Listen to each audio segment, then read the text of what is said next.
Today's topic, how to get ahead at work. Now this video was inspired by a 16-year-old making minimum wage wanting to get a raise, but I quickly realized that my answer for him was the same advice I would give myself today if I wanted to get ahead in my career. But before we even start, we need to dispel a myth, which is that you are paid for your time.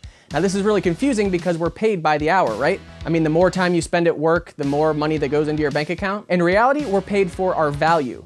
Your employer is hoping that you create more than $7 per hour in value, and you better hope that you do the same because otherwise they'll go out of business. Now sometimes it can be difficult to measure value, particularly when your job might not directly contribute to the exchange of money. So we use time as sort of a least common denominator that we can all understand. Unfortunately, we can't create any more time. There's only 24 hours in a day.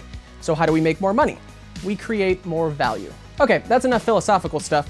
What sort of things can you start doing tomorrow that will get you promoted?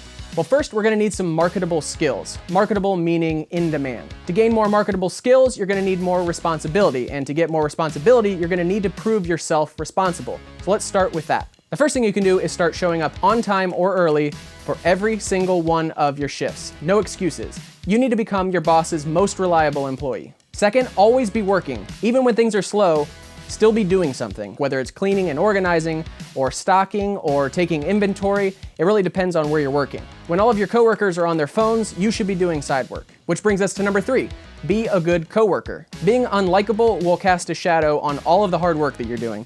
So you want to do things that make your coworkers' jobs easier, even if it makes your own more difficult. This has to become the new you. Your boss probably won't recognize all your hard work until it's all that they can remember about you, and that takes time. Now that you've proven yourself a hard worker, you're going to start to be given some responsibility on a short leash. It's time for phase 2, become a silent influencer. Silent influencers are the ones that are quick to perform and slow to take credit. They raise themselves up by bringing everyone else up with them. An example of this might be training fellow coworkers. Maybe you haven't been tasked with training new employees, but people find you the most competent and patient teacher. When someone has a question and your supervisor isn't around, who do they ask?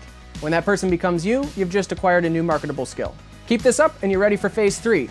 Become invaluable. If we're really paid for our value, what happens when it grows so high that it can't be measured? What happens when you consistently deliver results that no one else can, mostly because they've never been given the opportunity because they've never proven themselves responsible? Now you're ready to get ahead. You've been slowly working your way up the ranks this whole time, but now you feel confident that you have the skills and the talents to ask for promotion and a raise. This is salary with benefits territory, not hourly wage, and you feel good about it because you deserve it. You have the skills and experience that no one else has. So what does this look like in my own life? Well, in my high school years, I worked as an assistant for an entrepreneur, and while there was no room for promotion, I was given a lot of responsibility at a young age, which catapulted me into adulthood. Like I said, in college, I was waiting tables, and following these rules, I was given better shifts and better tables and bigger parties and some leadership opportunities. Then I quit and dropped out of college and did my own thing for a little while.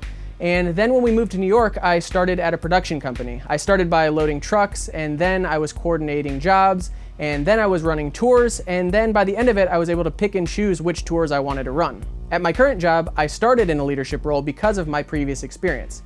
Now I guarantee you this is because I showed up on time, cleaned and organized in my downtime, and became a silent influencer in college. So I'm curious, what does your work history look like, and what advice would you give to someone who's currently earning minimum wage? Let me know in the comments below. Bye.